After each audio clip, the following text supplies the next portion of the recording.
Hello friends, स्वागत आहे तुमचं माझ्या चॅनलवरती। फ्रेंड्स, तुम्हाला जर व्हिडिओ आवडला तर व्हिडिओला लाईक करा, चॅनलला सबस्क्राईब करा आणि बेल आयकॉन दाबायला विसरू नका। ब्लॅक डायरी भाग 2। अन्वीने आयुष्याला नवं परिमाण दिलं। ही सगळ्या वेदनातून स्वतःला परत घडवतीये, वरुणला देखील एक संधी देते आणि एक दिवस तिच्या आईच्या मृत्यूचं संपूर्ण सत्य न्यायासमोर आणण्याचं व सत्याचा शोध सर्वांसमोर आणायचं ठरवतात। अन्वीचं मन दिवसेंदिवस स्थिरावत होतं, पण एका कोपऱ्यात एक सल कायम होती, आईच्या मृत्यूमागचं संपूर्ण सत्य।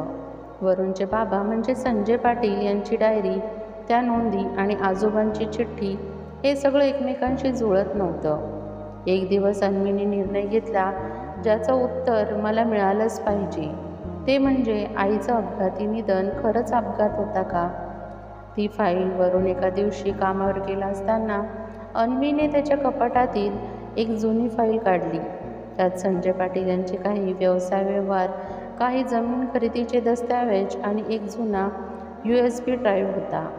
ती थोडी घाबरत पण ठामपणे तो ड्राईव्ह लॅपटॉपला लावते।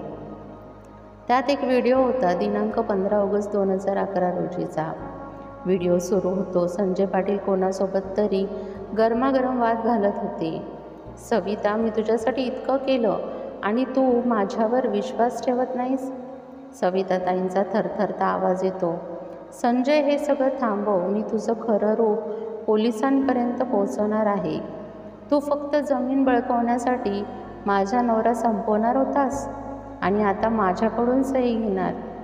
तू चुकीचं बोलतेस। मी तुला त्रास नाही देणार, पण तू जर बाहेर काही सांगितलंस तर त्या क्षणी कॅमेऱ्याचा कोन थोडासा हलतो आणि अचानक संजय पुढे सरकतात। सविता मागे पडते आणि आवाज येतो धडाम आणि कॅमेरा बंद होतो। अन्वीचा श्वास अडकतो। हे तर हत्येचा स्पष्ट पुरावा आहे। तिच्या डोळ्यात धगधगणारी ज्वाला पेटते। तिच्या डोक्यात आता एकच विचार येतो, माझ्या आईच्या मृत्यूचं सत्य जगासमोर आणायचंच। ती थेट पोलीस ठाण्यात जाते। PI राऊत, ज्यांना तिचे आजोबा पूर्वी ओळखत होते, ते व्हिडिओ बघतात आणि एक दीर्घ श्वास सोडतात।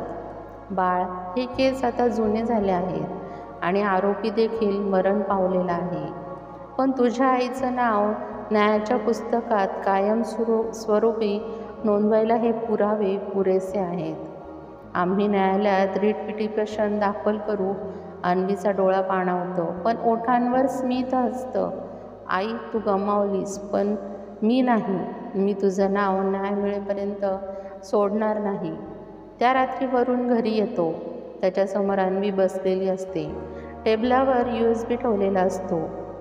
वरुण, माझ्या आईचं हे सत्य तुझ्यासाठी धक्का असू शकतो, पण आता माझी तुझ्यावर एक विनंती आहे, माझ्यासोबत उभं राहशील का? वरुण शांतपणे USB उचलतो, डोळ्यात पाणी पण चेहरा ठाम। अन्वी, मी माझ्या वडिलांना हरवून बसलोय, पण तुझं हे सत्य खोटं सिद्ध झालं असतं तर मी स्वतःला माफ केलं नसतं। हो, मी तुझ्यासोबत आहे शेवटपर्यंत। एका स्त्रीच्या दुःखातून सुरू झालेला शोध आता एका जोडप्याच्या लढ्यात रूपांतरित झाला होता। त्यांचा पुढचा टप्पा न्यायालय, मीडिया आणि समाजासमोर सत्य मांडण्याचा। अन्वी आणि वरुणचा न्यायासाठीचा संघर्ष, समाजातील विरोध आणि पाठिंबा, आणि एक नवा धक्का। संजय पाटीलच्या मृत्यूमागीलही एक गूढ सत्य होतं आणि अजून गुंतागुंत वाढते। अन्वी आणि वरुणने पुरावे न्यायालयात सादर केल्यानंतर एक खळबळ उडाली होती। जुन्या केसेस पुन्हा उघडण्याचा आदेश मिळाला होता। अन्वीच्या आईच्या मृत्यूबद्दलची केस दुर्घटना न राहता संशयास्पद मृत्यू म्हणून तपासली जात होती। मात्र जशी जशी चौकशी पुढे जात होती, नवीन आणि धक्कादायक गोष्टी समोर येत होत्या। एक अनोळखी फोन कॉल। त्या रात्री वरुण आणि अन्वी त्यांच्या लहानच्या टेरेसवर बसलेले होते। तेवढ्यात वरुणच्या मोबाईलवर एक अननोन नंबरवरून कॉल आला। हॅलो, संजय पाटीलचा मुलगा बोलतोय का? हो, कोण बोलतंय? तुझ्या वडिलांचा मृत्यू अपघात नव्हता, त्याही मागे काहीतरी होतं।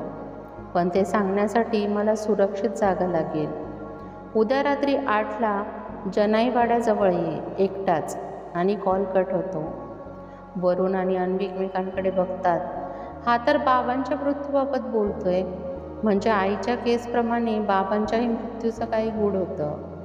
वरुण गंभीर होत म्हणाला, जनाईवाड्याजवळची भेट दुसऱ्या दिवशी ठरल्याप्रमाणे वरुण एकटाच गेला. एका जुनाट वाड्याच्या अंधाऱ्या कोपऱ्यात एक माणूस उभा होता. डोक्यावर कापडी टोपी, चेहऱ्यावर गडद सावली. तू? माझं नाव रमेश. मी तुझ्या बाबांसोबत काम करायचो. त्यांचं काही काळ गुप्त व्यवहार सुरू होते. काही मोठ्या लोकांचं काळं धन त्यांच्याकडे वळवायचं. एके दिवशी त्यांनी ते सर्व उघड करण्याचा निर्णय घेतला आणि त्याच रात्री त्यांचा अपघात झाला. म्हणजे तो अपघात नव्हता? नाही. आणि त्या रात्री सविताबाईंचा मृत्यू झाल्यावरही संजय पाटील खूप अस्वस्थ होते. त्यांना वाटायचं की कोणीतरी त्यांचा पाठलाग करतंय. वरुणच्या पाठीमागे शहारा गेला. तुला हवं असल्यास मी तुला त्या फायली देऊ शकतो, पण सावध राहा. ज्यांनी हे सगळं लपवलं ते अजूनही प्रभावशालीच आहेत. अन्वीच्या आयुष्यात आणखी एक फटका. दुसऱ्या दिवशी अन्वी तिच्या ऑफिसमध्ये होती तेव्हा तिला पोलिसांकडून एक नोटीस मिळाली. तुमच्या पतीच्या वडिलांविरोधात आर्थिक गुन्ह्यांचे पुरावे सापडले आहेत. या चौकशीसाठी तुम्हाला देखील हजर राहावं लागेल. अन्वी हादरली. वरुणच्या वडिलांविरोधात आणखी काय काय लपलंय? ती घराकडे धावत आली. घरात वाद. वरुण, मला खरं खरं सांग, तुझे बाबा फक्त आईच्या मृत्यूला जबाबदार नव्हते का, की अजून काही आहे? वरुण डोळे मिटतो, एक दीर्घ श्वास घेतो. हो, मलासुद्धा काही गोष्टी समजत नव्हत्या, पण आता त्या हळूहळू उलगडत आहेत. आईचं सत्य मी पचवतोय, पण आता बाबांचं सत्यही थरकाप उडवणार आहे. मग आता काय करणार आपण? लढणार आईसाठी आणि आता बाबांसाठी देखील. कारण कदाचित तेही या सगळ्यांचे पूर्ण गुन्हेगार नव्हते. कुणीतरी वरचा हात होतं, हे नक्की. एका सत्याच्या शोधात आता दुसरं गूढ उघड होत होतं. अन्वीच्या आईच्या मृत्यूमागचं रहस्य उलगडू लागलं होतं. पण वरुणच्या वडिलांचा मृत्यू देखील आता संशयास्पद भोवऱ्यात सापडला होता. रमेशकडून मिळालेले पुरावे एक प्रबळ राजकीय व्यक्तीचा उलगडणारा संबंध आणि एक मोठा प्रश्न निर्माण होतो. आई वडिलांचे मृत्यू दोघेही खून होते का? हे खून आहे की कट कारस्थान? रमेशकडून मिळालेल्या माहितीनुसार वरुणच्या मनात प्रचंड गोंधळ सुरू झाला होता. आईचा मृत्यू, बाबांचा अपघात आणि त्यात सतत डोकावत असलेली ती एक अदृश्य सावली. त्या रात्री अन्वी आणि वरुणने मिळून रमेशकडून दिलेला पेनड्राईव्ह उघडला. त्या पेनड्राईव्हमध्ये काय होतं? त्या फोल्डरमध्ये काही डॉक्युमेंट्स, एक व्हिडिओ क्लिप आणि काही खाजगी ईमेल्स होते. त्या डॉक्युमेंट्समध्ये नाव होतं YK देशमुख. अन्वीने पटकन गुगल करून शोधलं. वरुण हा तर माजी मंत्री आहे आणि अजूनही मोठ्या उद्योग समूहाशी संबंधित आहे. वरुणचा चेहरा बदलतो. आईच्या मृत्यूच्या वेळी याचं नाव एका फायलीत उल्लेखलेलं होतं, पण जेव्हा कोणी गांभीर्याने घेतलं नव्हतं. व्हिडिओ प्ले केला. एका कॅमेऱ्यातून टिपलेली क्लिप होती. त्यात वरुणचे बाबा संजय पाटील एका माणसाशी जोरात वाद घालताना दिसत होते. मी हे सगळं सहन केलं, पण आता नाही. मी पोलिसात जाणार आहे. त्याला समोरचा माणूस ओरडत म्हणतो, तू विसरतोयस, तुझ्या घरातली आणि जगातली सीमारेषा फारच पुसट झाली आहे. एका चुकीचं पाऊल आणि तुझी पत्नी आणि मुलगा कुणीही सुरक्षित राहणार नाही. क्लिप इथेच संपली. अन्वी आणि वरुण स्तब्ध झाले. अन्वीचा निर्णय, वरुण, आता याला शेवट द्यायला हवा. मी आईसाठी लढले, आता तुझ्या सोबत तुझ्या वडिलांच्या न्यायासाठी देखील लढेल. पण यावेळी कोणतीही भीती न ठेवता वरुणने तिचा हात घट्ट पकडला. आपण सुरुवात कोर्टातून नाही तर मीडियातून करू. लोकांनी हे पाहिलं पाहिजे. दुसऱ्या दिवशी स्फोटक बातमी एक राष्ट्रीय न्यूज चॅनलवर ब्रेकिंग न्यूज आली. YK देशमुखवर गंभीर आरोप. माजी पोलीस अधिकाऱ्याच्या मृत्यूचा व्हिडिओवर पुरावा उघड. संपूर्ण राज्यात खळबळ उडाली. विरोधी पक्ष आक्रमक झाला. कोर्टाने विशेष चौकशीचे आदेश दिले. आता नव्या संकटाची चाहूल त्या रात्री अन्वी आणि वरुण जेवण करत होते. तेवढ्यातच वरच्या खिडकीबाहेर एक काळसर सावली दिसली.